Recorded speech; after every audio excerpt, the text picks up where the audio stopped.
Day 126 to 9:07 a.m. Atlantic City High School, Albany Avenue, Great Island, Atlantic City, New Jersey, United States of America. At the baseball field of the high school, the soldiers were hurrying to deploy the drones from the tech division.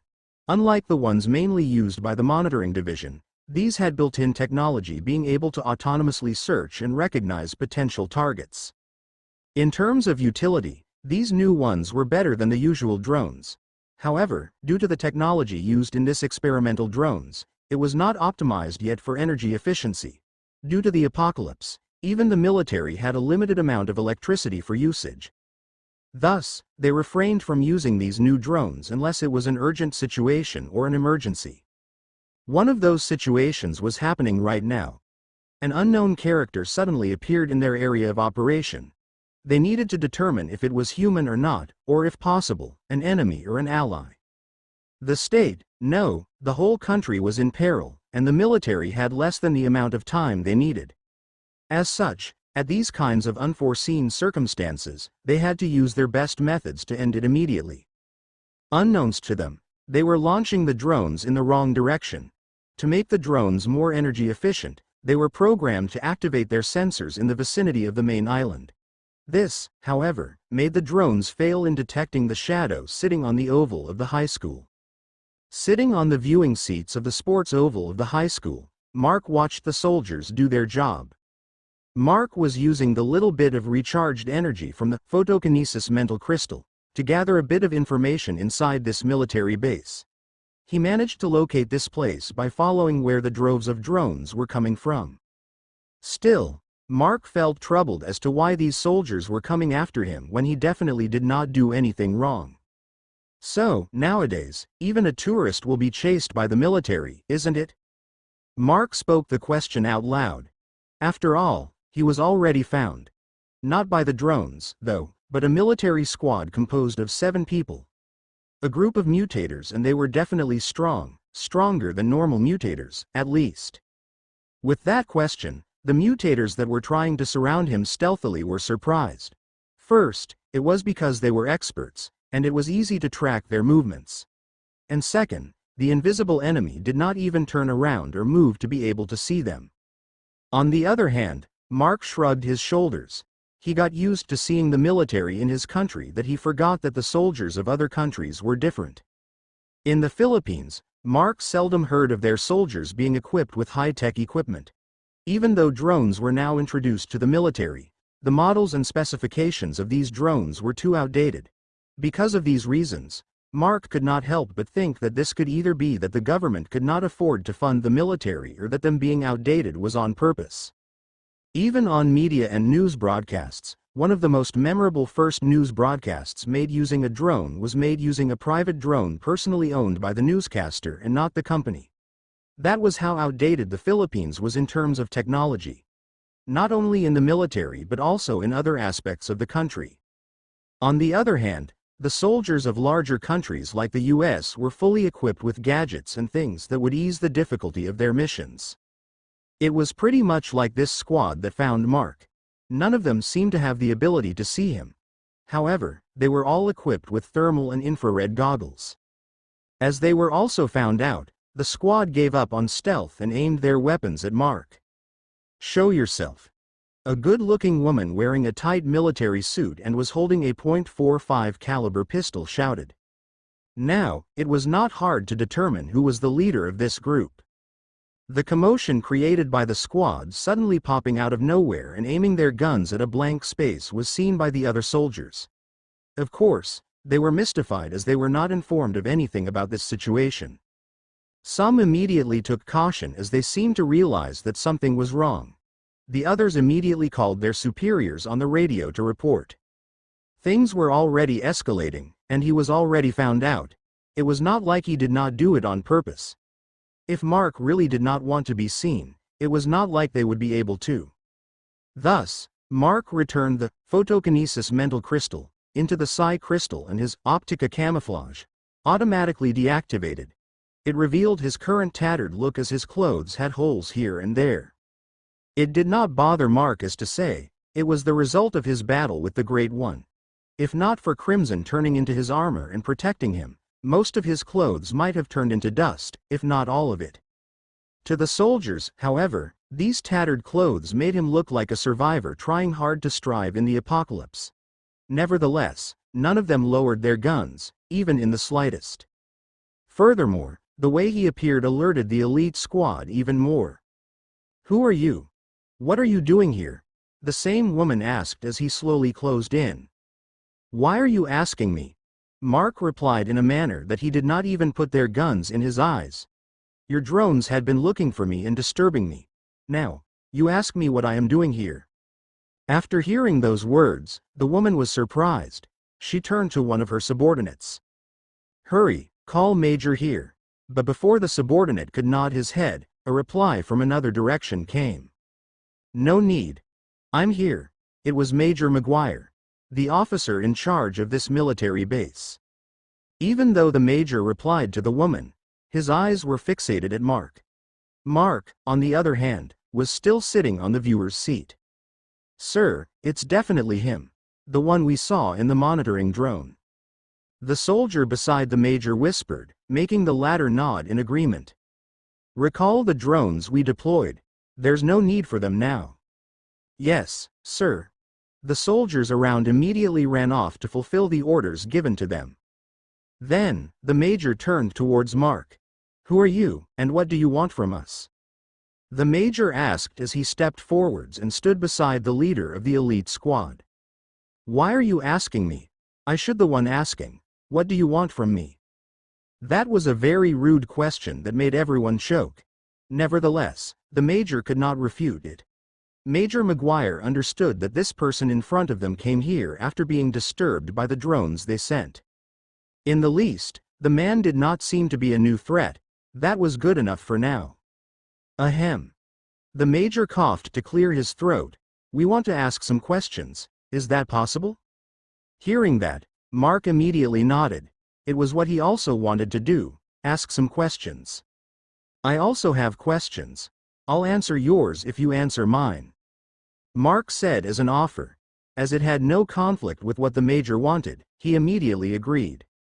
"Sherry, order your subordinates to put their guns down. I'll be taking that man with me," the major said to the female squad leader. "Major, are you sure about this?" the woman asked. "Don't worry about it. I can read people well, remember?" Hearing that somewhat illogical reason, Sherry agreed and lowered her gun. "Everyone, lower your weapons," Sherry commanded. "But Captain," one of the elite members tried to protest. "It's an order," Sherry firmly said. "Yes, ma'am." Finally, that elite member reluctantly lowered his gun. "You don't have to be that reluctant," Mark suddenly spoke. "Even if you continue pointing that gun at me, it doesn't mean that you will be able to do anything if I tried to do something." The elite member could not accept what he just heard. Even here, their group was respected by these lower-ranked soldiers.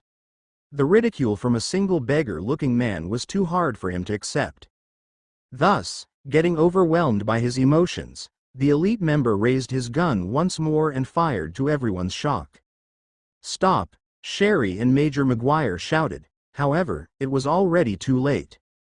A burst of 3 bullets fired from the assault rifle that man was holding, flying towards Mark's direction. But then, who knows when did Mark take out one of his swords, with a wave of the whip like blades. Tang! Tang! Tang! 3 bullets fell dented to the ground.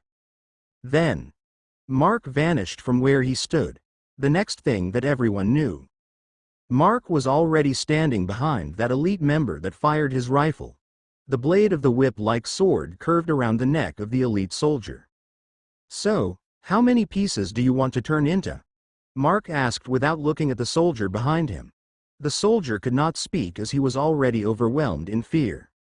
On the other hand, the other soldiers readied their weapons as conflict suddenly rose. Mark did not care about them, though. "Not answering," Mark said as the curved whip blade tightened around the soldier's neck. As the blade connected with the soldier's skin, blood started to drip. "Stop! Stop! I surrender." The soldier was finally able to blurt out his words. Do you think that I will accept that? Mark smiled sinisterly as the blade continued to tighten. Please stop, we apologize for his conduct. The Major tried to intervene. The blade loosened a bit, but Mark did not let go. Apology? Think about it. A subordinate did not follow his boss's order and shot his gun to kill you. You managed to turn it around, but the boss stopped you with an apology. Will you accept? That question made everyone speechless and understanding at the same time. Just what do you want? Sherry spoke with a frown. What are you asking about? He tried to kill me, so I'm trying to kill him. What is wrong with it? It was against the law either way, but no one could refute it now. Tell us what you want in exchange for his life. The Major asked, making everyone look at him as he continued. When I told you that I have some questions for you to ask, you said that you will answer if we answer your questions. Then maybe, you can trade his life for something. Many soldiers did not accept that, and they were ready to fire their guns if needed. Trade, huh? Mark spoke with his index finger tapping his chin. And then, he gave a shocking offer. The research you people are conducting here. I want to see it along with the reports. That made both Major McGuire and Sherry freeze. Major, you dropped us into the pit. Sherry whispered as she panned her eyes through the soldiers around that were present. Hearing that sentence, the Major could only have a bitter expression. Sherry was right, he dropped everyone into the pit. Handing over the research they painstakingly studied for the life of a single soldier was not worth it. Furthermore, even if he was an elite soldier. After he fired his gun, he was already subjected to insubordination. Nevertheless, Major offered a trade for the life of that soldier, in front of everyone here. If he declined, even if it was the most logical answer, the morale and trust of the soldiers to their superiors would be broken. It was a double-edged sword.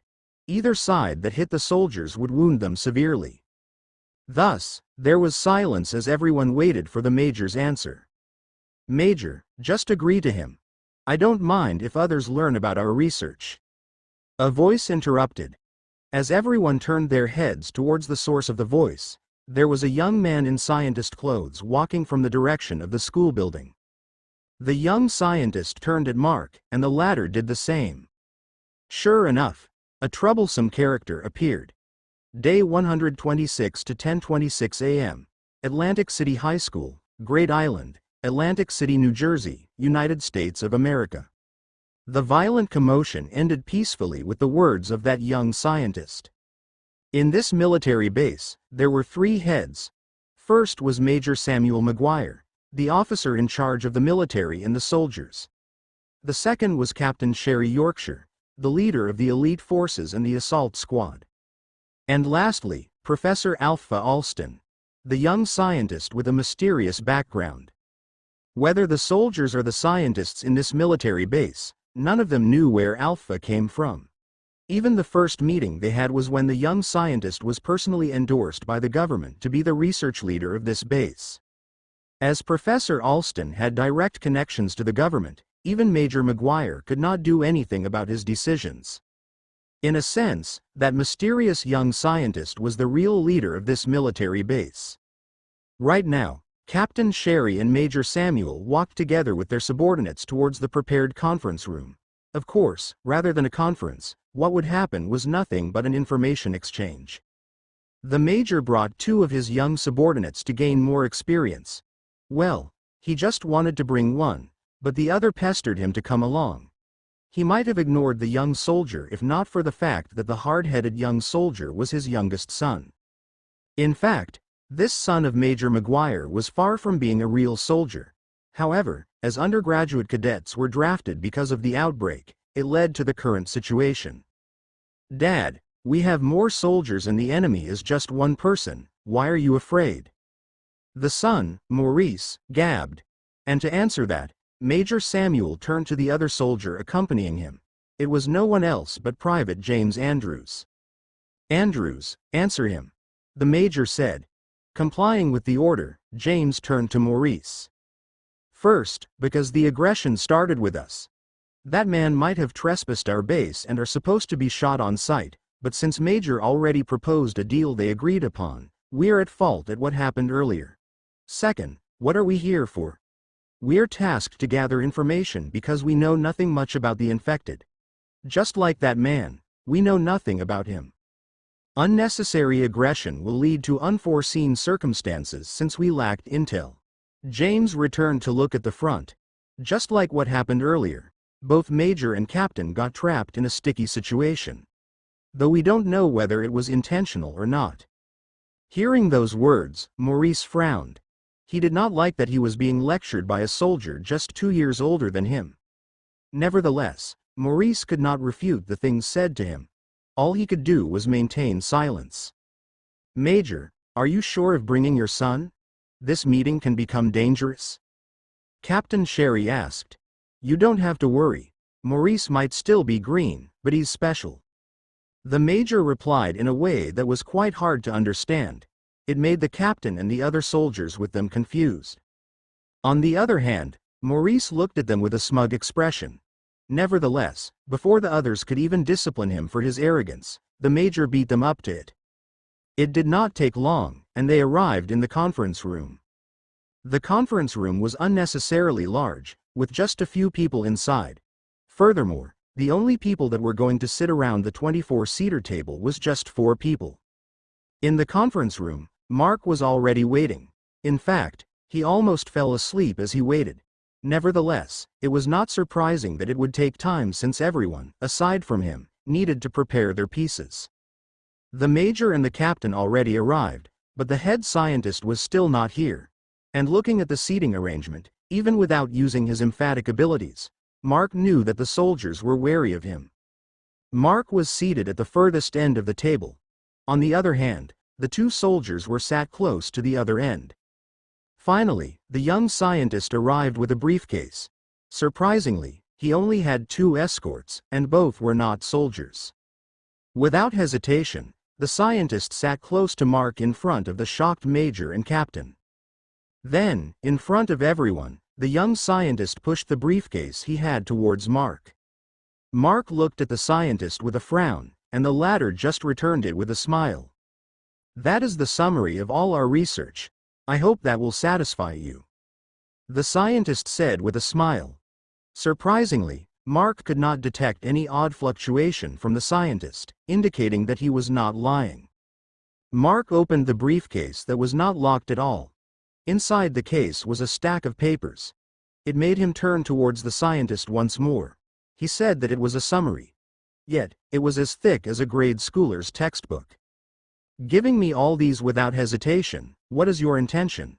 Mark asked, immediately, as he browsed over some of the papers. Nothing much, I just hope that you will answer some of my questions later. Then, ask. Mark said. Later. The young scientist waved his index finger. They will ask first. My questions will come later. With the urging of the young scientist, the exchange of information between Mark and the 2 high-ranked soldiers started. All that while, the young scientist kept silent.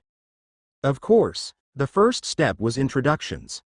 Mark learned the names of the 2 officers and the scientist without problems. And sure enough, Mark left them his usual introduction. The questions of the 2 officers were not too far-fetched and were just for information gathering. Questions like where Mark came from and why he was in this place was included in the questions. Mark had no problems answering those questions. Nevertheless, while he did not lie, he left out some of the details. The American soldiers were surprised to hear that Mark came from the Philippines, which was basically on the other side of the globe. As for the question of why he was in this place, Mark answered that he fought with an enemy and got lost. That was why he was here. Of course, they asked who his enemy was. And to test these people, Mark answered without hesitation. The people of Ouroboros. Sure enough, the atmosphere in the room froze. Even the young scientist looked strange. Nevertheless, that answer gave Mark one confirmation. There were no members of Ouroboros in this room. Still, looking at their expressions, it seemed that their government also had clashes with this underground group ran mostly by non-humans. Then, the question about why Mark was fighting that group came. He answered with the truth.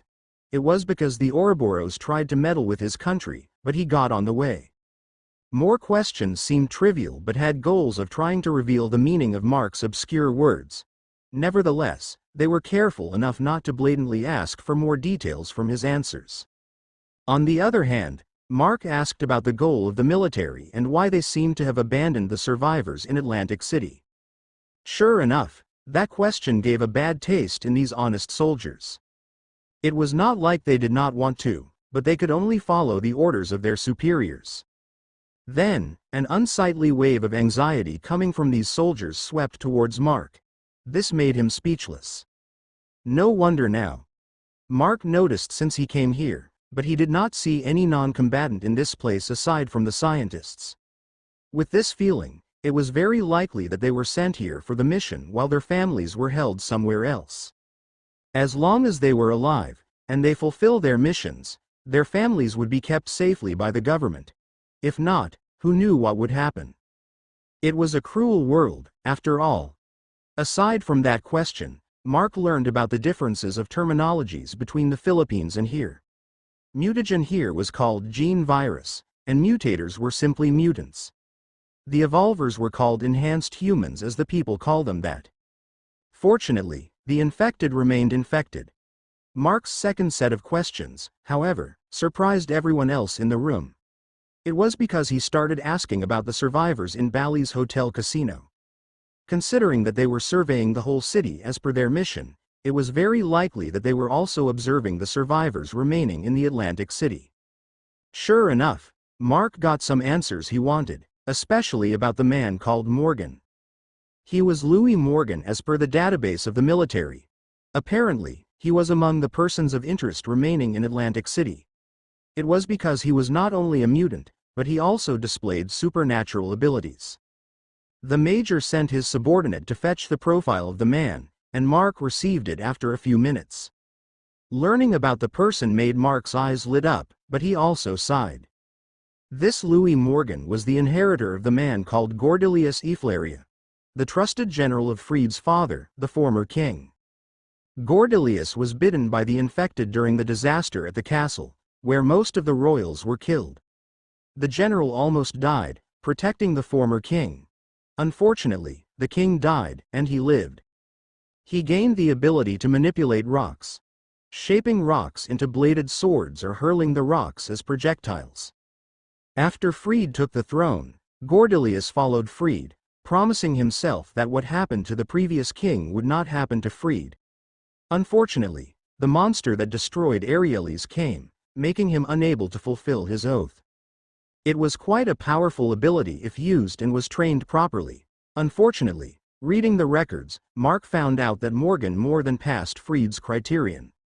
Louis Morgan was an honest office worker that was brought to Atlantic City because of a business trip led by his boss.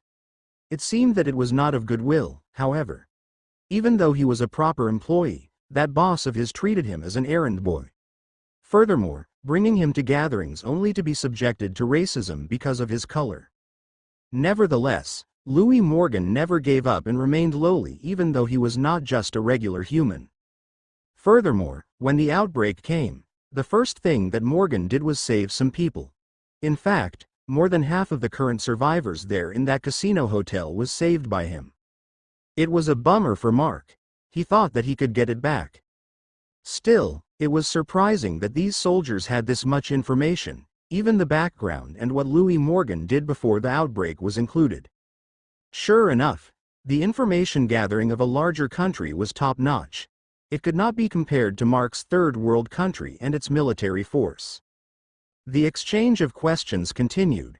It included the diversity of infected in the area of Atlantic City and the kinds of infected found in the Philippines. The major and captain were conscious enough to not ask about more private questions towards Mark, like asking about his skills or if he was a mutant or someone with a supernatural ability. Finally, the major and the captain exhausted their list of questions that they gained quite an amount of information and things about the current state of the Philippines. After all, it was crucial information as communication across countries was already cut off. Mark asked about that since he remembered that before he lost consciousness before becoming a mutator, the satellite phones were still working. And there, Mark learned the strange answer. Apparently, another meteoroid closed near the Earth approximately at the time that Mark was unconscious. Even the US military did not know whether it was among the meteoroids that caused the outbreak but just arrived late. It ended up crashing into the main communication relay satellite that was orbiting Earth. No wonder now. Still, that meteoroid was suspicious. Finally, the turn for the young scientist came. However, he had a strange request. It was for everyone aside Mark and his 2 escorts to leave the room. Day 162 to 11:22 a.m. Conference room, Great Island Military Base, Atlantic City High School, Great Island, Atlantic City, New Jersey, United States of America. Professor Alpha Alston gave a ridiculous request. Not only, he wanted to leave the military out of his part of the meeting, but it would also be dangerous as there would be nothing to protect him if danger happened. Looking at the 2 escorts behind him, the 2 young soldiers behind Major McGuire appeared to be more reliable. Mark looked at the 2 people on the other side of the table without expression. He waited for the response of Major McGuire and Captain Yorkshire. And he was astonished. "We will take our leave then. If that is what you wanted." Both Major McGuire and Captain Yorkshire replied, respectively. But in any case, these sentences should not be their supposed reply at all. Even the soldiers behind them were surprised by their words. But without minding those expressions, both the major and the captain left the room. The soldiers with them had no choice but to follow behind, wearing strange emotions on their faces. It was except for one young soldier behind Major McGuire who was looking fiercely towards the scientist. Professor Alston seemed to be amused seeing that young soldier but said nothing until the soldiers left the room. Mind control. Mark voiced out with uncertainty. He could not confirm if his assumptions were correct as he could not feel any fluctuation of magical energy from the professor. The only thing he knew was that the emotional thoughts of the 2 leaders got cut off as if they were executing some set of instructions after they replied. No, it's not mind control. Professor Alston replied while waving both his palms at Mark. I just sent some brainwave signals which disrupted their thought process and made them execute some suggestions. It is more of hypnotism than mind control. Mark stared at Professor Alston in silence. On the other hand, the latter just smiled at this reaction. Well, now that there will be no nuisance, we can start asking each other some questions. But it seems like our first questions are the same, right? What are you? Mark and Professor Alston voiced at the same time as if they both had a tacit understanding. The former was expressionless while the latter was smiling brightly. Nevertheless, they had the same thing that they wanted to know. Since the start, Mark already had this question. Back at the school grounds, when Mark set everything up to gain more advantage towards these soldiers, this young man came and almost disrupted everything. But that was not the issue. What the problem was that Mark never detected this Professor Alston, who appeared on the school grounds. Even now, if Mark could not see Professor Alston, it felt like he was not there at all. With those in his mind, something clicked in Mark's thoughts. You're not the real deal, aren't you? Mark voiced out, which seemed to have surprised the professor. But then, the professor smiled even brighter. Brilliant, I never thought that you would notice that. Then, confirming Mark's assumption, the appearance of Professor Alston flashed as if an electronic projection turned off. There, a robot with a humanoid shape wearing a scientist's robe sat while looking at Mark's direction. It was a robot, or maybe an android. No wonder now that it gave out a feeling of a person that was not alive. Even more dead than the jumping corpses Mark encountered before. The body the professor was using was not a living thing in the first place. Just who are you? I don't think that even the highest technology of Earth can already create something as high-tech like this. Mark asked with a frown. Hey, I already answered the question. It is my turn to ask. The robot started to move, mimicking the reactions of a human. It was very strange to see since its face was nothing but a blank metallic visor. That is not my question that you answered, Mark said with a frown. His first question was what Professor Alston was and not show the real appearance of this robot in front of him. TCH, all right. You got me. Professor Alston replied in annoyance. Then, the appearance of the robot flashed once more. This time, however, it was not the appearance of the young scientist. Gray, wrinkly, hairless skin, large black beady eyes, a nose without a bridge, and a tiny mouth, that was what replaced the robot's appearance. A grayling. Mark voiced out. Hey, that is rude. Professor Alston reacted rather fiercely. Calling us graylings is very derogatory. And even if many of us with almost similar species had the same color, we mostly belong to different planetary races. Bear that in your mind. Mark had a strange expression now. Who would have thought that a grayling would be offended by being called a grayling? Nevertheless, what Professor Alston said was not wrong. It was like calling people white or black even though they came from different countries and just had the same skin color. Nevertheless, Professor Alston already answered Mark's question. He was not a human. And he also revealed it with sincerity. Mark could tell as the two escorts behind the professor had some surprising reactions. They were not surprised that the professor was not human. The escorts were shocked that he revealed the truth just like that. Now, it is your turn to answer. Professor Alston's large black eyes blinked as he stared at Mark intently. What is there to answer?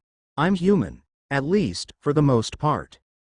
Mark replied while shrugging his shoulders. Sure enough, Professor Alston stared intently at Mark as if he was scrutinizing something.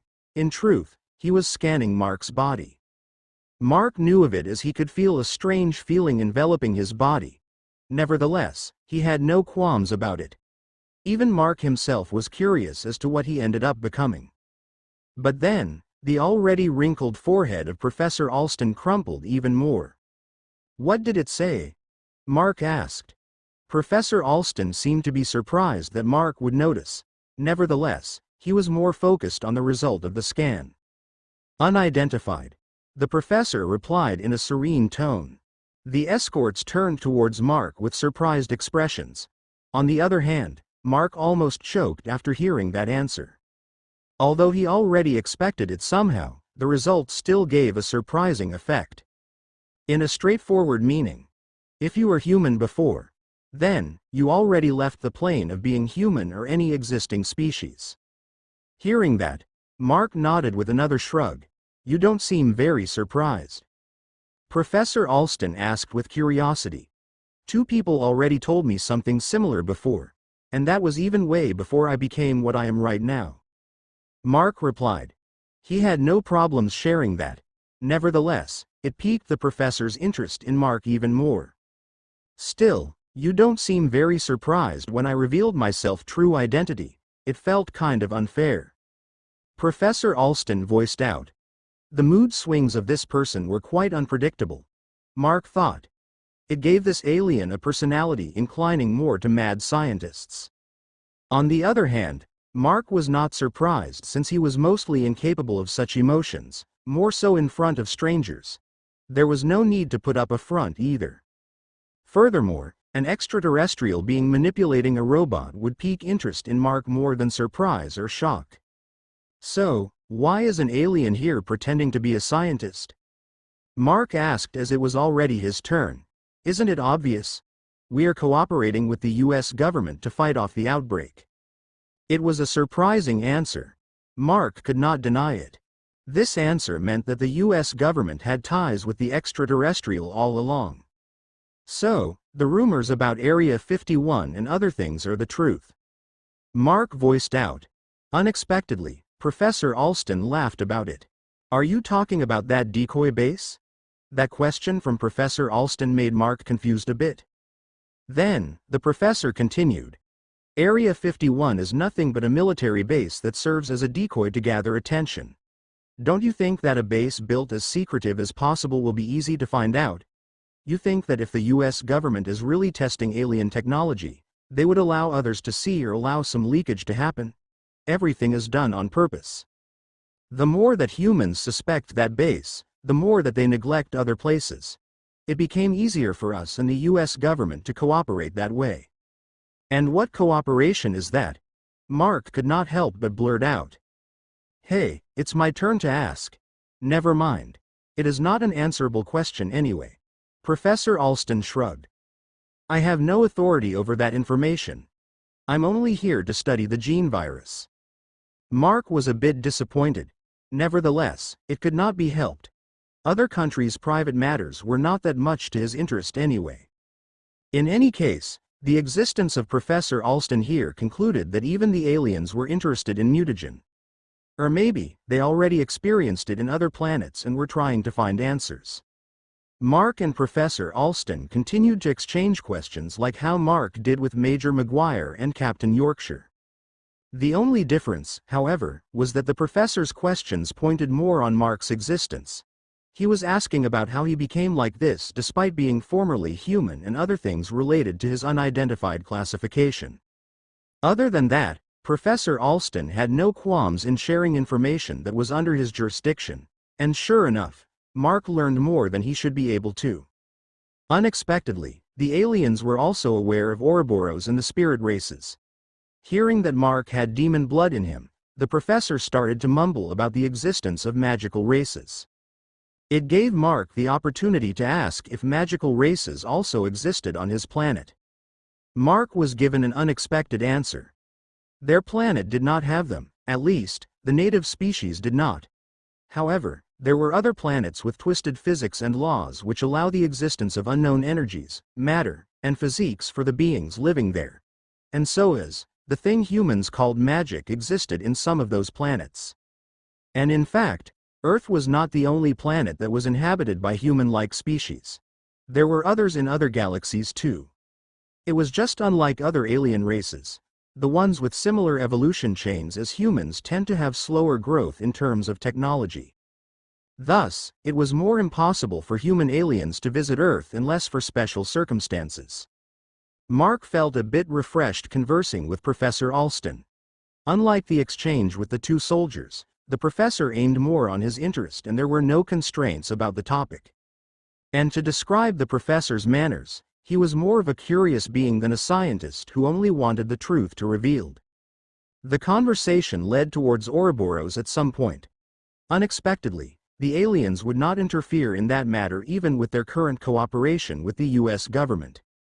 Why? The reason was that it was a fight between the natives of Earth. It was not something that visitors like them should step into. As long as Ouroboros would leave them alone, the aliens would not do anything either. Furthermore, it was the law established since the start, or else, someone powerful would interfere and vanish the visitors out of the planet. If not for that, the Earth had long been invaded by aliens. Someone was protecting it from that and only visitors with no ill intentions and would not directly interfere in Earth's matters were welcome. That information made Mark frown. It made Mark feel insecure for some reason. It felt like he was driving a car but one wheel went over the gutter. This feeling was uncomfortable. It was as if a piece of crucial information that he needed to know was missing. Day 126 to 11:32 a.m. Conference Room, Great Island Military Base, Atlantic City High School, Great Island, Atlantic City, New Jersey, United States of America. Inside the conference room, Mark and Professor Alston continued to converse in a quite amicable manner. A third person would think that they were two friends talking about each other's opinion. Nevertheless, this carefree atmosphere appeared from the two's interest in each other. Not as a person, however, but as a foreign species. The alien who called himself Professor Alpha Alston was not someone who would be interested in just anyone. There were too many humans on Earth. Even if the humans get differentiated through their race, there was still a sizable number. And Mark that was currently in front of him was not included in those numbers. On the other hand, it was the very first time Mark encountered an actual alien that evolved through an environment different from Earth, an alien that came from another planet. It was an existence very different from demons and spirit races. It was also different from the gods that came from a different dimensional plane. Another thing that brought the amicable exchange was that both Mark and Professor Alston knew the limits of things that they could ask each other. There were times that they asked questions that the other could not answer due to privacy or lack of information due to protocol. Nevertheless, both sides did not try to push for the answer. This behavior also showed something about Professor Alston. It was, even though he was an alien species, he had a good grasp of human psychology. Then, the question that Mark wanted to ask came. You said that interference from visitors would cause vanishment. Who will do that? Mark asked in a constrained manner. He had some speculations, however, he needed more proof. To that question, Professor Alston unexpectedly shrugged. Who knows? That was his answer before continuing. If you are thinking about something like an intergalactic force that is protecting the universe, they do exist. It is a union of different intergalactic species that stop crimes and such in space. I'm thinking about something else, Mark said. About that intergalactic force you mentioned. You said that it is a union. Then it will only protect the members, am I right? You said it. Professor Alston agreed. The Earth's current technological level is too low to be a member of that union. As such, there is no way that they will be the ones protecting Earth. I don't know who it was, but there is someone. Or else, Earth had long been invaded by other aggressive species. And I will tell you. There are more aggressive intergalactic species than peaceful ones. Mark could not help but frown. One of the questions that he wanted the answer the most was left without answers. Furthermore, it was a matter he needed to confirm the most at the moment. The conversation continued. And finally, the last and most crucial question from Mark was asked. He asked if Professor Alston knew of the mutagen's origin. And of course, the expected answer came.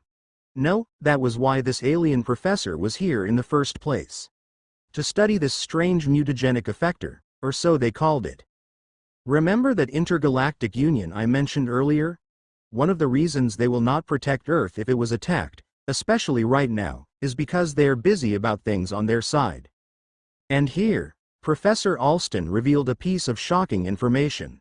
Apparently, the mutagen that currently thrown Earth into chaos and put the living population in peril was a reoccurring disaster in the universe since thousands of years ago. Who knows how many planets it destroyed, both habitable and inhabitable. Currently, not only Earth but other planets that were experiencing the same circumstances exist. This kept the other intergalactic species busy.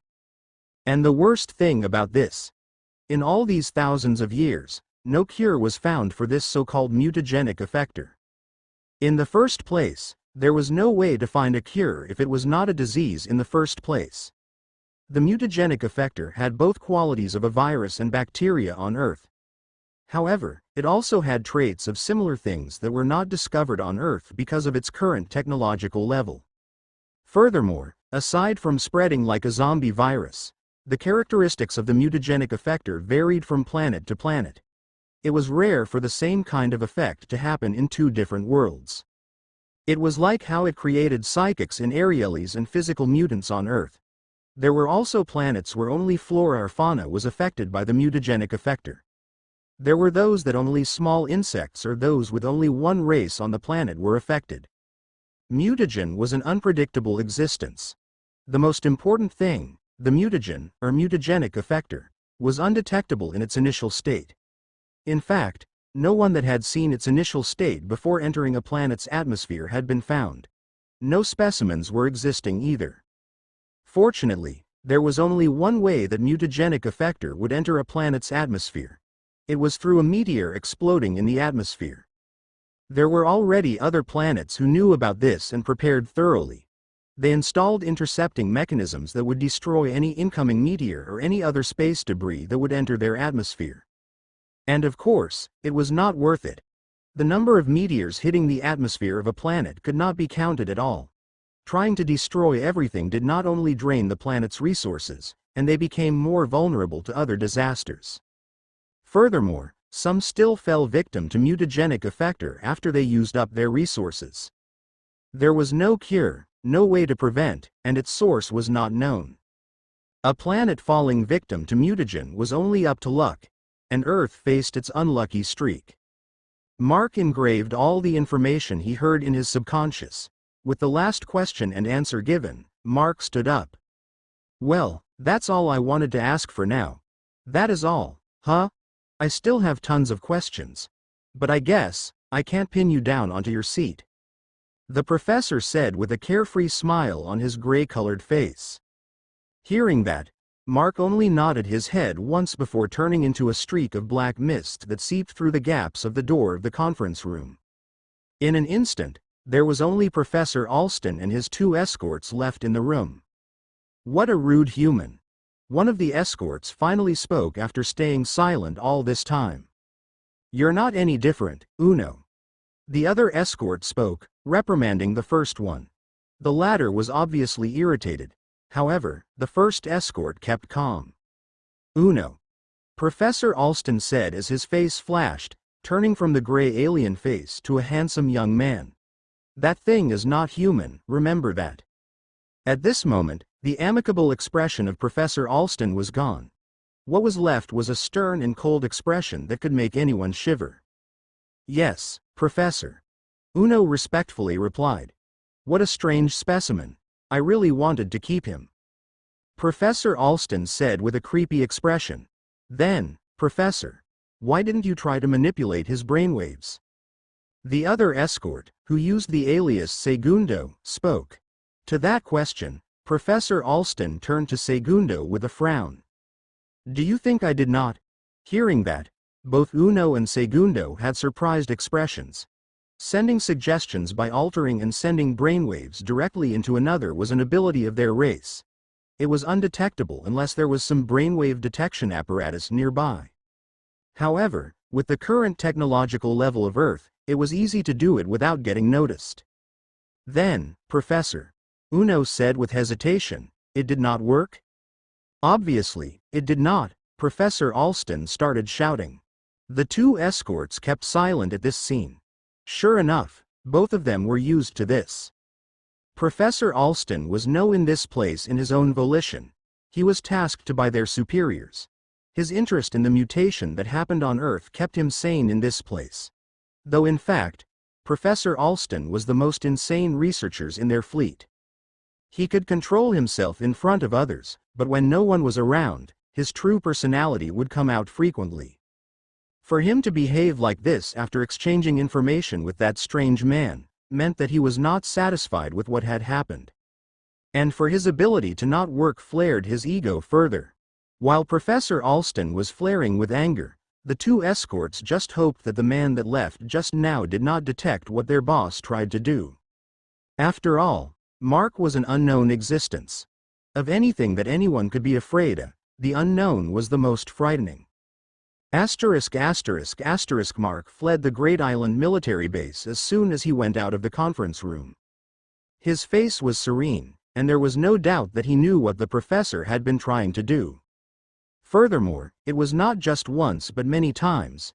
Every time that Mark gave quite vague answers, he would feel some sort of interference in his thoughts that seemed to urge him to blurt out everything to answer the question that was given to him. Fortunately, even without him doing anything voluntarily, his trait as a mutator swallowed those invading thoughts to the void. And thus, he was not affected even a tiny bit. But still, for that to happen, it meant that Professor Alston was not sincere in meeting him at all. Unfortunately, he could only pretend that he knew nothing until the meeting finished. Mark needed information, and there was a very limited source to get that information from. Because of that, he could only endure. Furthermore, he was still busy with the hornet nest called Ouroboros. Even if he was furious to that alien professor about what he tried to do, Mark was not ready yet to poke another hornet nest. Nevertheless, Mark gained some valuable information that no one would be able to provide him on Earth. He knew that it was not false information since, despite the ill will, the professor genuinely shared the things he could. After all, although that information was not available on Earth, it might already be general knowledge outside. It was not that valuable in the professor's eyes and just shared it without thinking too much. Unfortunately, the mysterious origin of mutagen was still not revealed. Mark could not tell if Professor Alston was just lying at that part because all he was facing in that room was nothing but a remote-controlled robot. The two escorts were real living beings, but it seemed that they had no knowledge about that part either. Professor Alston might not know anything, or it was just not applicable for him to share. Now that the meeting was over, Mark immediately left. He could not stand to stay anywhere near someone he could not tell what he was thinking. Mark had severe trust issues, after all. and there was another reason that made Mark leave in a hurry. Growl. He was hungry. The soldiers served him coffee in the conference room, but that was nowhere anything that could be called a meal. He wanted to search for food, and that was why he went down from the rooftop of that orange-colored building. However, things just kept happening that he forgot about it. It was already noon, and he had not eaten anything since he arrived here. Of course, he would be hungry. Learning all that information just made him even more hungry. And thus, he flew back towards Atlantic City, where the food at the stores was barely touched. He just wished that the drones the US military had sent were all recalled, as he did not want to have anyone watching him as he ate. Unfortunately, the moment he arrived back at Atlantic City, eating was not an option yet. A battle was happening around the Bally's Casino Hotel. Day 126 to 12:03 p.m. Monitoring Division, Great Island Military Base, Atlantic City High School, Great Island, Atlantic City, New Jersey, United States of America. Dad, are you just letting that weird professor go his way like this? Major, I have the same opinion. It was already the 5th time it happened. Not only to you but our other personnel. Both Maurice, the Major's son, and Private James, complained to the Major, who already snapped out of the mental suggestion of Professor Alston. You two should not mention this anywhere else. I'm angry myself but can't do anything. Major McGuire let out a deep breath. Remember that our families are still under the government's protection. Sending soldiers on the battlefield while leaving their families under the so-called protection of the government. It was not a new concept. This, however, was what the US government did to force the soldiers into fighting and surviving. They had to fulfill their duties as per the government said. It was in exchange for the shelter and protection that their families would directly receive from the government. The moment they lost their lives, however, that protection would also end.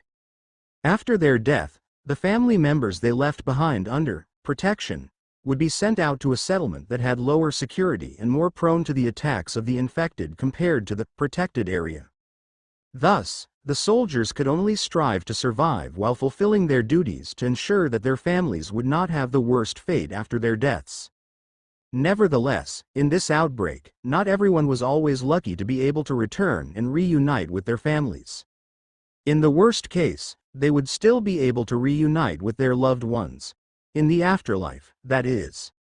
Almost every soldier here had the same circumstances. Thus, they could only obey someone like Professor Alston that was directly sent by the government and was the one making evaluations on them. These soldiers were like dogs with leashes that would tighten once they point their fangs to their owners.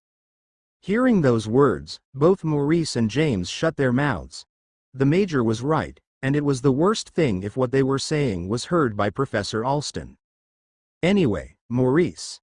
Major McGuire turned to his son. What do you think about that man called Mark?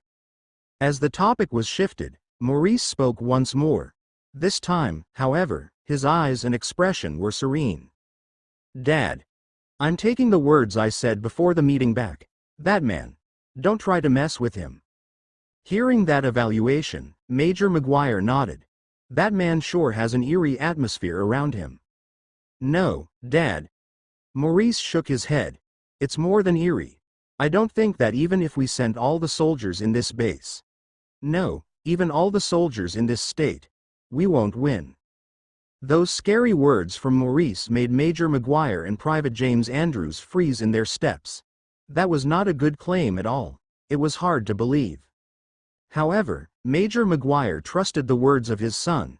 He might be hard-headed, but he never lied about things like this. It was also the second time he saw his son give out that kind of expression. The first time was at the start of the outbreak. That expression saved their families' lives at that time. Then, it is good that he seems to have come here only to gather information. Major McGuire said with a bit of relief in his tone. It was already noon. To ease the three's tension, the three decided to head to the cafeteria to get lunch. Unfortunately, it seemed that everyone in the monitoring division would eat late. Major. Do you copy? Major McGuire's communication device sounded. I can hear you. Report. Major. A situation is happening in Area 0. NH002 located the survivors in Bally's casino. Hearing that, Major Maguire and the two young soldiers with him frowned. The survivors in Atlantic City was not abandoned by the soldiers. It was the government that abandoned them for the sake of so-called study. If Major Maguire was given the call to rescue these people, he would not hesitate to bring them to safety. Unfortunately, they did not and could not. And because their families were in the government's grasp, these soldiers could not move out and save these survivors on their own. As they received the notification from the three hurried back to the monitoring room. It was not good news. Furthermore, NH002 did not stand for a single infected but a cluster. NH002, codename brain spiders. It was a cluster of infected falsity, commonly known as cellar spiders. These spiders mutated in a way that they would jack into the heads of the normal and mutated human infected and control them. Another bad thing was that compared to infected humans, these fist-sized infected spiders retained most of their predatory instincts. And compared to regular spiders that would cast out their net and wait for prey, the brain spiders would group on hordes of brain-controlled infected and search for prey. But the worst case was that the infected jacked by the brain spiders would undergo a mutation where their bodies would become stronger, faster, and enable them to climb walls with their bare hands. And if one spotted a prey, all the other members of the horde would be alerted. The soldiers joked about it, calling the horde as infected Spider-Men. But in fact, it was one of the most threatening dangers in Atlantic City. Furthermore, unless the brain spider was killed, it did not matter if the body it was controlling died. It would latch onto another infected and repeat the process. The only fortunate thing was that the soldiers never observed the spiders being able to multiply. If they were capable of it, the brainsputters might have overwhelmed the whole Atlantic City long ago. Still, the numbers of these spiders were not to joke at. Their last count, there were more or less 900 spiders creating a large horde of infected. ******** Day 126 to 12:05 p.m. Bally's Casino, Atlantic City, New Jersey, United States of America. Everyone, hurry! Throw anything heavy that we don't need. Everyone in Bally's Casino ran around the rooftop frantically. They carried sofas, cabinets, beds, and even empty propane tanks. They threw these heavy things down the building. Of course, the survivors were not dumping trash or trying to make a tall tower of debris. These survivors were trying to make the infected climbing the face of the building fall to the ground. Due to their current crisis in their food supply, Morgan and the other mutators decided to make a crucial decision. It was to try to go down and find food at the shops in the streets. It should be fine as long as they maintained themselves out of the sight of the infected. They even managed to reach the first floor of the casino on the other side of the street. They did it while eliminating the infected along the way as quietly as possible. Especially with Morgan's powers, it became a possibility. Unfortunately, their clever vice leader wanted to show off since he was very insecure about the praise that everyone was giving Morgan. Morgan's skin color gained the vice leader's ire even more. It was racism at its finest. Along the way, they encountered a seemingly normal infected wandering the first floor of the casino. They were totally out of sight of the infected, and it was fine to leave it be as they were just passing by. However, the vice leader found it an opportunity and attacked the infected. They never noticed the fist-sized spider latched onto the back of the head of the infected because of the poor lighting. The only moment that they noticed the spider was when it jumped off the infected after the infected's head burst into pieces. Morgan used his powers to kill the spider, and he managed to do it. However, it was already too late. The glass windows and the remaining glass walls burst into pieces as hundreds of infected came in droves. Their jealous vice leader was trapped within that horde, and his last screams were heard by everyone as they fled. As they fled back to the rooftop, Morgan used his abilities several times to block the path behind them. There, they managed to gain some distance from the infected horde. But their relief did not last long as they witnessed the hundreds of infected climbing up the walls slowly. The group left that building and used the roofs to make their way back to the Bally's Casino, where they resided. Unfortunately, The hungry infected did not want to let their prey run away, climbing every building in the vicinity. One of these infected accidentally located their base. That instance led to the current situation. Bam, bam. Loud explosion-like sounds echoed as the friction between solid cement happened. Morgan held tightly onto the edge of the building as he tried to stop the advance of the infected below. Cement spikes protrude of the building's face as it pierced the heads of the infected that tried to climb up the walls. Nevertheless, despite their efforts, there seemed to be no end to this. They managed to make the infected fall off or destroy their heads. However, new infected would suddenly take their place, and new ones from below would emerge. The spider. Kill the spiders on the back of their heads. One of the female mutators realized the issue as she remembered the spider back on the first floor of the opposite casino that Morgan killed. Then, the most crucial question came from one of the survivors that were helping throw out furniture. How? That question made everyone as frustrated as they could be. They were regular people. They managed to get 3 guns at most, and they already used up the bullets long ago. They only managed to survive because of Morgan and the mutators, and none of them had the ability to shoot out projectiles aside from Morgan. And to say, Morgan was already pushing his limits here. Everyone could see him heavily panting, but he was still not giving up. Guhhaa, an eerily painful sound was suddenly heard. They could not help but look at the source of the sound and saw one of their people. "Gregory, what is wrong?" One survivor immediately asked and tried to approach him. Nevertheless, the only thing that Gregory managed to say was, "Help!" Burst. Gregory's skin burst and cracked into unsightly pieces as he suddenly went mutation while alive. The pain in his twisted expression was clear to everyone. Because of the pain, the man called Gregory started waving his hands around, trying to reach behind the back of his head. Nevertheless, his hands would freeze unnaturally every time he tried to. Their leader immediately ran behind Gregory and saw the cause. "There's a spider behind his head." The leader rushed towards Gregory with his hands covered in black fur. He swatted the spider down to the floor and stepped on it, causing a burst of red fluid. Gregory immediately fell down and some of the survivors checked on him. It was already too late. He was dead. It was already fortunate that he did not turn into an infected puppet. Morgan squinted his eyes in anger and agony. One of them perished once more. However, he could not stop. Until his powers emptied, he would try to protect this place. "Everyone, don't just concentrate on the climbing zombies. Watch out for spiders if you don't want to follow Gregory's steps." The leader shouted. His words were kind of angering since he voiced it as if Gregory had done something wrong. Nevertheless, none of them could refute those words because of the current situation. They could only continue to hinder the infected trying to reach their place.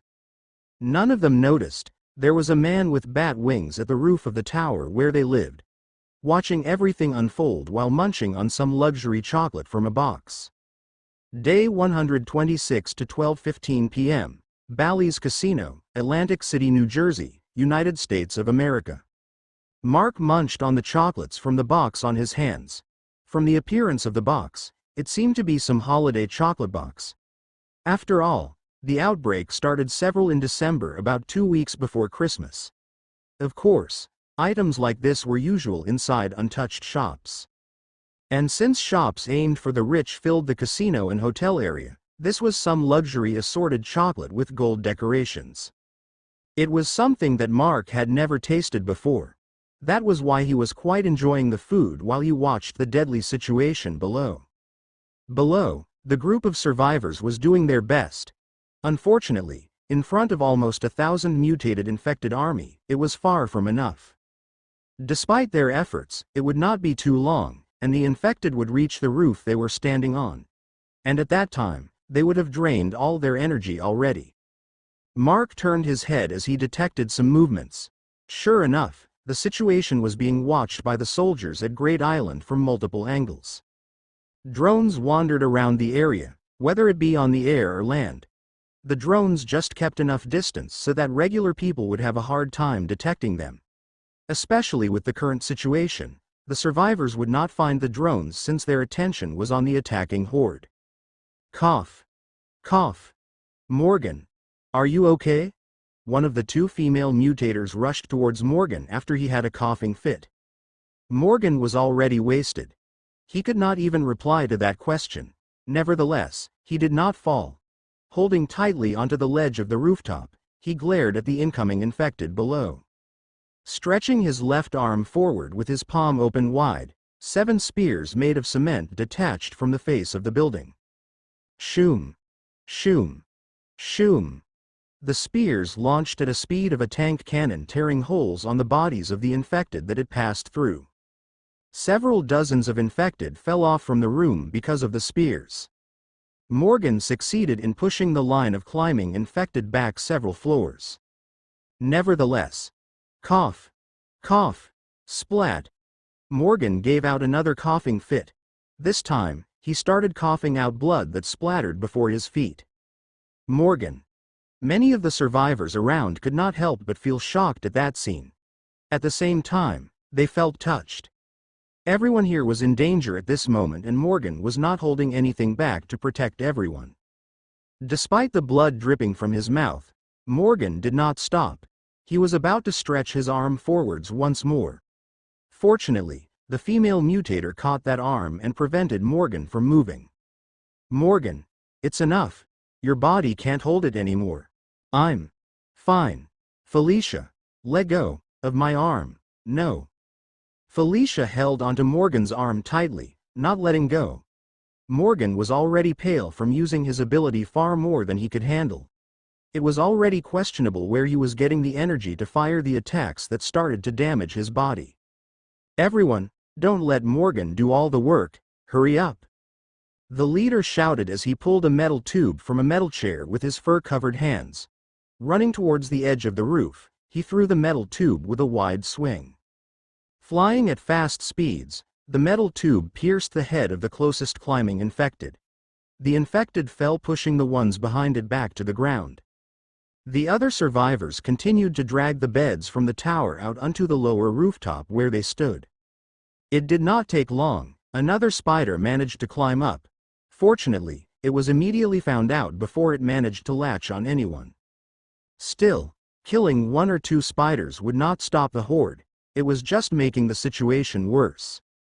Every time that a spider managed to climb up and see the people on the roof, the others below were being alerted of the prey currently present. Their climbing speed became faster and faster for every spider that was killed. Finally, there was just 1 floor distance between the roof and the front line of the climbing infected. Everyone was already tired and they almost used up all the things they could throw down. Although there were still other heavy things inside the upper floors of the hotel tower, the infected would already have climbed the lower roofs before they could take out the furniture. Everyone should run into the tower and hide. I'll hold them back. Morgan, who managed to rest several minutes because of Felicia, said with great conviction. Everyone looked at him. They all knew that Morgan was planning to sacrifice himself. Unsteadily, Morgan stood up with his resolute eyes. But Felicia wanted to convince Morgan not to do what he wanted. Morgan and Felicia was not any lover of sorts. However, Felicia owed her life to Morgan when the outbreak started. She was nothing but a lowly girl attending to VIPs of the casino, wearing clothes that would break any girl's dignity in the eyes of common people. Yet, Morgan saved her with his abilities and they reached this far in the outbreak. She did not want to see her savior fall before her eyes. Felicia, hurry up before the zombies reach this area. No, I'll stay with you, Felicia said with conviction. I'll stay too. Everyone else run inside and hide. We'll try to distract these zombies away. The leader said. Arnold, you should go with everyone. Morgan glared at the leader of their group. You too, Felicia. What are you saying? You can't even stand up straight. Arnold shouted. There's nothing you two can do here. At least, I can hold them back until everyone can hide. Morgan then turned towards the two. As long as you guys are still alive, it is not over yet. My sacrifice won't be in vain. Morgan smiled. Asterisk asterisk asterisk. As long as your majesty is alive, it is not over yet. The sacrifice of this general won't be in vain. Mark held his head as a nostalgic voice played in his ears. Emotions swirled inside of him. It was not his emotions but what was left of Freed's memories. Ha ha ha ha ha. Mark laughed out loud like a crazy person. It was different if Freed just gave his memories to him. But no, he and Freed became the same person when Freed fused his ability and soul into his. He was still Mark, but he still had Freed's fragments. The very same words that General Gordilius Eflaria left before he died protecting his king. It left a deep mark on Freed's memories and emotions. Asterisk asterisk asterisk below, everyone had already retreated despite their reluctance. The only one left was Morgan, standing while facing the part of the building where the infected were climbing. He closed his eyes. Since he had gotten this ability 6 years ago, he thought that his life would become better. He was the bastard son of a refugee. He was scorned since he was young. He became a subject of racism because of his color. But he did not give up. He wanted to prove his worth, at least even once. Despite having this ability, it did not mean that he could become a superhero. Superheroes only exist in comic books. In reality, if you fight off crimes without authorization of the government, you are nothing but a vigilante, a criminal. It was only when the outbreak came that he managed to show his worth. Protect everyone, save people. Despite his color and background, the people he saved accepted him. Not as a black man, not as a bastard of a refugee, but as Morgan who saved them. That was why, if protecting them was the last thing he could do, he would not hesitate. He did not know why, but it felt like this ability that he received was agreeing with his current thoughts. Morgan breathed deeply, lifting his face towards the sky with his eyes closed. Slowly, magical energy started to gather in the surroundings. Morgan did not know how he was able to do it, he just felt like he could do so. Slowly, he bent down. He planted both his palms onto the floor while keeping his eyes closed. Magical energy continued to gather around Morgan. Gruel, Roer. The infected finally reached the rooftop. Dozens of infected immediately saw Morgan, who stood before them alone. Without waiting for anything, the infected charged towards their only prey. Asterisk asterisk. Earth and resonance. Mark said as he watched the tide of magical energy gathering in the surroundings. It was General Gordilius's ultimate attack. As long as he was in a place filled with stone, he was able to draw in a large amount of energy for a full-force attack. A city like this made of crushed stone, cement, and other stone materials was a perfect place to use this ability. However, it was not without repercussions. Drawing in a large amount of energy into a human body far from it could take in would render the user incapacitated. At Morgan's current state, it would spell death as he would not be able to move after this. Whether he got caught by the attack he was going to use or get attacked by the infected that would survive the attack, he would surely die. Asterisk asterisk as the infected swarmed towards Morgan, he shouted. Break! Boom! A large part of the whole building of the casino fractured. As the cracks started to spread across the whole part of the building, it began to collapse. Crash! Debris after debris, the large parts of cement fell to the ground. It all fell along with the infected, causing a loud sound and a thick cloud of dust. Everyone inside the tower watched what happened with both shock and worry. However, the survivors could not see the situation clearly as everything was enveloped by a thick cloud of dust, including the roof. As the ocean wind blew a bit, they saw the silhouette of the unconscious Morgan that lay down on the roof, in the middle of the spreading cracks. Crack! Crack! Crack! The fracture of the cement continued to spread as Felicia and Arnold rushed out to retrieve Morgan and retreat. However, they were late. The part where Morgan lay down fell before they could reach him. Morgan! Felicia could only shout as she watched Morgan get swallowed by the cloud of dust below. Growl! Grey ow! Both Felicia and Arnold flinched, hearing the sound of the infected. Despite Morgan's efforts, the infected were still advancing. Still, the sounds were quite far, which meant that Morgan succeeded in holding the infected back. They only needed to return to the tower and hide. With teary eyes, Felicia rushed with Arnold back towards the tower, hoping that the infected would leave soon. Not long after Felicia and Arnold left the rooftop, a large number of infected swarmed the area. And they saw nothing. The infected started climbing everywhere, including the tower, searching for their missing prey. And, the survivors inside the tower were found by the swarming infected. An idiot tried to see if the infected were already gone. It was fine to do that. However, it was done too early. He was spotted by the infected as soon as he peeped out. Along with that painful scream, more and more infected swarmed the tower like a Black Friday sale. And the infected were fighting to shop for human meat. Asterisk asterisk asterisk atop the tower. Mark waited as he continued to watch the situation. What are you going to do? Your sacrifice is in vain. Mark voiced out towards the unconscious man lying beside him. It was no other than Morgan, who tried to sacrifice himself to save his group. After he was swallowed by the dust below, Mark was swept down to catch him. It was not really his style. However, this person reminded him of the general in Freed's memories. Mark could not just let this guy die like that. Day 126 to 1:11 p.m. Monitoring Division, Atlantic City Parks Department, Great Island, Atlantic City, New Jersey, United States of America. Inside the military's monitoring division, everyone stared agape at the scene they watched on their monitors. They never expected to see a scene that was only present in hero movies in real life. The zombies coming into life and mutants appearing was already hard for everyone to believe. Now, the display Morgan gave them made it harder for them to accept immediately. In the first place, they only thought that Morgan was just a mutant, a psychic at best. Nevertheless, destroying a large part of the Bally's casino was not an easy feat from what these soldiers knew. While everyone felt shocked, the Major's son, Maurice, could only feel amazement. Unlike the regular soldiers who only saw the extent of the destruction, Maurice saw a totally different scene. The scene where wisps of brownish-orange light emerging from the surroundings and gathering in Morgan's body. It was etched into his mind.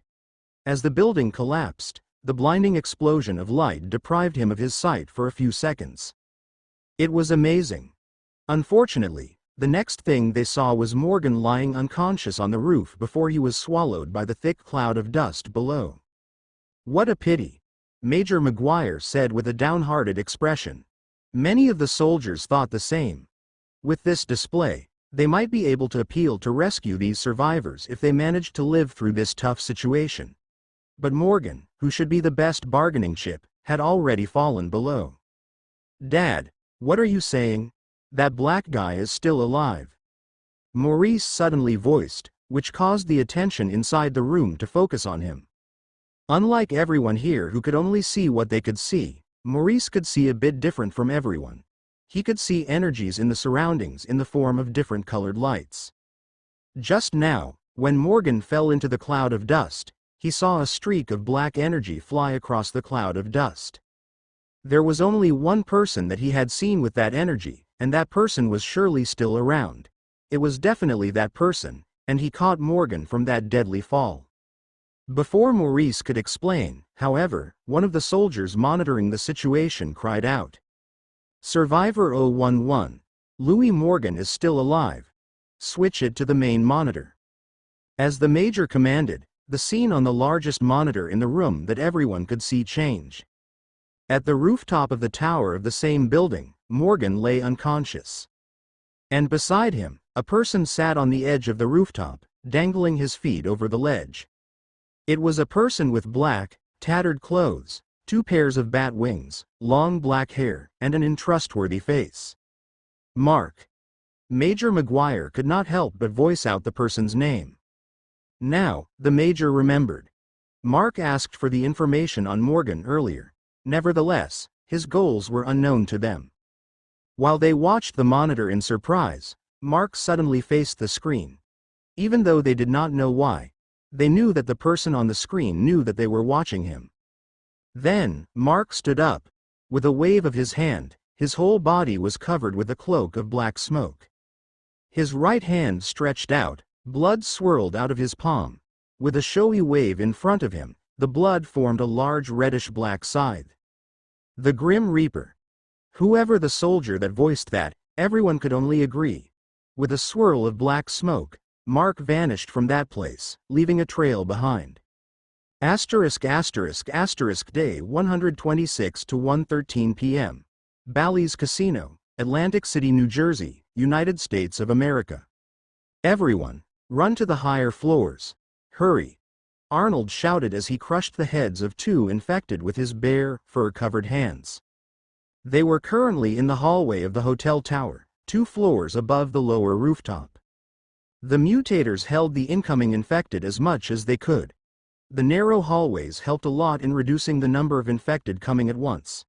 Nevertheless, with just a few people holding the rear, it was not enough. Even if they managed to kill another infected, another one would replace its place. If they managed to kill another spider, the infected would undergo another burst of ferociousness. Crash! Loud sounds of breaking glass could be heard everywhere as the windows of the rooms connected to the hallway was broken in by the infected. Abandon the floor. Quick! Arnold shouted out loud to everyone holding back the rear. Unknown to them, the higher floors were already being invaded by the mutated spider-latched infected. The number was not as many as below. However, the infected had already thrown the escaping survivors into chaos. To flee from the onslaught of the ferocious infected, many of them got separated from the main group. You kids! Run! We'll hold back the rear, 2 men shouted as they ran with 3 children. The oldest of the 3 children was 12, the second was 11, and the youngest was just 8. But, the oldest voiced out his hesitation. Don't worry about us, just run. One of the men pushed the oldest forwards. With that, the 3 children turned their backs from the 2 men and ran forwards. Unfortunately, what they thought was wrong. For most people in the apocalypse, children were nothing but baggage. They could not work. What they could do was limited. And their childish tantrums were hard to handle for most people. Thus, it was easier to abandon them if they had no close relation to the adults. To unlucky ones, even if blood ties were present, sacrificing them when needed was possible. It was also the case this time.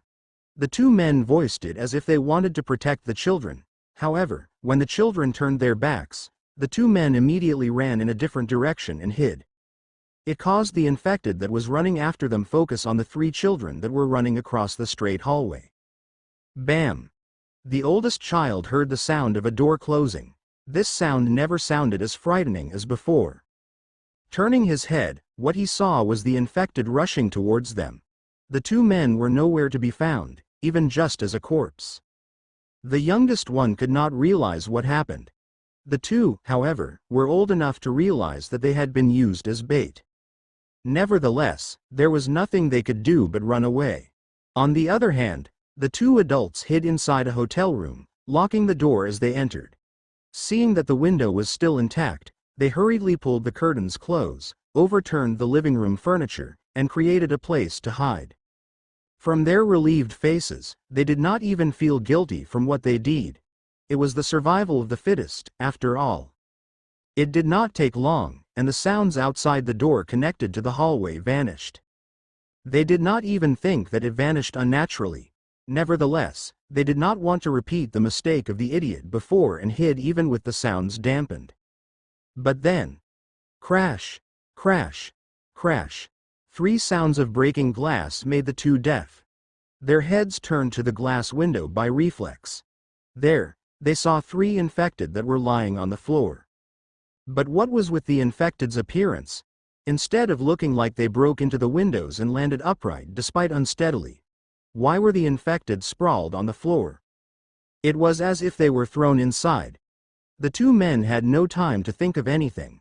With their nervous hearts and unclear minds, the only thing they thought of doing was to run towards the already silent hallway. After all, the 3 infected that crashed into the room were mutated ones, and they were already starting to get up. Click. Tam. Tam. Huh? One of the men voiced out. The door was unlocked, but he could not open it. Both of them tried to kick it open in panic. However, the whole door was already covered with reddish-black metal outside. A few seconds later, only their painful screams could be heard. "Go! Run!" the 12-year-old shouted as he grabbed a heavy vase that he could barely lift. Resolutely, he faced the infected that was running behind them. There was no way to outrun them as children. One needed to stay. Even so, it would not ensure the safety of the two. Unexpectedly, the 8-year-old understood that fact. Instead of running, he managed to find an old ballpen that was lying on the floor and took it as a weapon. The 11-year-old girl was afraid. Nevertheless, there was only the three of them here. It was lonely to die alone. Readying the broken umbrella that she had been holding all this time, she joined the two boys. Miraculously, the three children were smiling at each other. Mr. Morgan had already brought them this far. They would die valiantly like him. "You children passed." But then, a voice made them freeze. Then, a black shroud covered the surroundings. They saw a man with a cloak made of black smoke and was holding a scythe stood in front of them. The reddish-black scythe moved, creating black streaks of afterimages. The next thing that the children knew, blood already washed the walls and floor of the hallway. Blood dripped from the scythe the man in front of them was holding. The man turned towards the three children. The first thing they noticed was his red glowing eyes. Because of that, the oldest of the three immediately went on the defense and hid the two behind him. And surprisingly, the youngest boy peeked out and asked a question that made the man laugh. "Are we dead? Are you here to pick us up?" "That is right. I'm here to pick you three up. But you three are not dead yet." With those words, the man turned into black smoke and covered the three. They felt a hand grabbing onto their bodies. The surroundings turned dark, and they could see the whole place flash by their eyes very fast. As fast as the surroundings passed by, the next thing they knew was that they stood on the rooftop of the tower. Nevertheless, instead of being surprised, what they noticed first was the unconscious Morgan. "Mr. Morgan." The three children rushed towards their respected savior, not noticing the other people on the rooftop. "Don't make too much noise. Morgan is just sleeping." A familiar voice of a woman was heard. They finally noticed Felicia, who was tending to Morgan. In the rooftop, aside from the three children and Morgan, there were already 10 people. Most of them were the mutators that got trapped at the lower floors of the tower in order to hold back the infected, including their leader, Arnold. Arnold was currently staring at the man who saved them. Covered in a black cloak of miasma, Mark stood at the ledge of the building, monitoring the remaining people inside the tower. It also seemed like he was looking for something. All of them here were glad that they were saved and Morgan was still alive. Nevertheless, they did not know what motives this frightening person had for helping them. "Found it." They all heard the voice of Mark. He was looking at the middle of the swarming numbers of the infected. Curious, some of them peeked out, trying to discern what he was looking at. It did not take long for them to find what he was looking at. On the lower rooftop, a pale-skinned woman stood. At the back of her head, a glowing spider was latched. Mark already suspected it. From his knowledge of the infected, it was impossible for a horde of this size to not have a leader. In this case, however, it was an empress. Day 126 to 1:15 p.m., Monitoring Division, Atlantic City Parks Department, Great Island, Atlantic City, New Jersey, United States of America. The soldiers in the monitoring room watched their monitors in amazement. Although they could not see everything, they managed to witness how Mark appeared and disappeared from the rooftop of the hotel tower. Every time that he reappeared, he would have people popping out with him. The soldiers immediately recognized the people Mark had brought back at the rooftop. Furthermore, even though it was hard to follow Mark's movements, some of the drones managed to record how he saved some of these people, especially the mutators that were left trapped in the lower floors of the tower. While the soldiers were both relieved and thankful that Mark started saving these people, they could not help but notice that he was choosing which ones to save, and which ones he should not. Although they found it reasonable if he was choosing those that deserved to be saved, they could not help but feel a bit dismayed as to how Mark could throw away the lives of others like trash. especially when Mark purposely threw 3 infected inside one of the hotel rooms. They immediately controlled a drone to see why.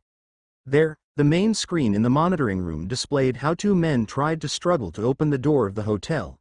It was all before they were torn to pieces by the infected that was thrown inside by Mark. Since they did not see what the 2 men did, they thought that Mark just wanted to kill them. It was until they saw a glimpse of Mark appearing in the hallway to save the children on the same floor as those 2 men. They were soldiers with experience. It was not hard to understand why Mark did that. If they had children in that same situation, they might have done the same. Still, watching by the side, unable to do anything, as honorable soldiers, it left a bad taste in their mouths. Then, after Mark saved the 3 children, they felt strange as they saw Mark staring down to the lower rooftop. "Quick! Find out what he is looking at," Major McGuire immediately commanded. For Mark to suddenly behave like that after moving about, there could be something wrong. And the Major's hunch was right. A few seconds later, their central monitor showed a pale-skinned woman standing in the middle of the infected horde latched with hundreds of spiders. Even the mutated infected cellar spider latched at the back of the head of the woman looked very different from the others, especially that its body was glowing. "What the hell is that?" One of the soldiers could not help but voice out. Nevertheless, none of them could say anything else. This was also the first time for them to see that woman among the infected. They never expected this. But then, an unexpected thing happened. The woman turned her head. Her lifeless but glowing eyes were facing the drone they currently had in the central monitor. It might just be a coincidence, that was what everyone thought. However, what was this sense of crisis that they were currently feeling right now? They were just watching through the camera feed from the drone. But why did it felt like the woman was staring directly at them? Then, the woman suddenly jumped back. What replaced the scene at the monitor was Mark, cloaked with miasma, brandishing his scythe towards the woman. ******************************** Day 126 to 1:15 p.m. Bally's Casino, Atlantic City, New Jersey, United States of America. TCH, I missed. Mark clicked his tongue as he waved the scythe in his hands. He attacked while the enemy was distracted by the drone, however, he still missed it. It was hard to hit 2 enemies at the same time, after all. 1 Empress. That was what would think if they saw this woman. After all, the mutated cellar spiders would deprive the host of their will and control the host like a puppet. It was different with this woman, however. The mutated cellar spider was showing signs of consciousness. It was the same for the woman host in front of Mark. One was an insect, Empress type. The other was a human, Queen type. Both were high-class infected. Food. Enemy. A faint voice could be heard from the woman. Nevertheless, the 2 words seemed to be conflicting. There was no doubt that one came from the woman, and the other came from the spider. "I want to catch these 2. That was what Mark had in mind. It was the first time Mark encountered a Queen type in the wild. As for the insect, it was the second time. However, the one he had back in the base was still a juvenile, unlike the one currently in front of him. Mark vanished from his spot, leaving a trail of a black mist moving at fast speeds towards the 2 enemies. He appeared beside the woman, brandishing his blood whip to constrain the woman. Of course, it would not be that easy. As the blood whip circled around the woman's body, she immediately jumped, escaping the constraints before it could even touch her. Then, while mid-air, PUH, the woman spat towards Mark. A white ball shot out of the woman's mouth with a string that connected the ball to the woman's mouth. As she closed her mouth, the ball expanded, turning into a large net that tried to trap Mark. It was a futile attempt, however. Mark's body blurred, letting the net pass through his body. The net fell to the ground while Mar was still standing at the same place. Seeing that the attack failed, the string connecting to the woman's mouth was bitten off. She landed a distance away from Mark, staring at him fiercely. "Dangerous enemy. Prey." The conflicting voice was heard once more. Then, with her glowing orange eyes, the woman waved her hands forwards.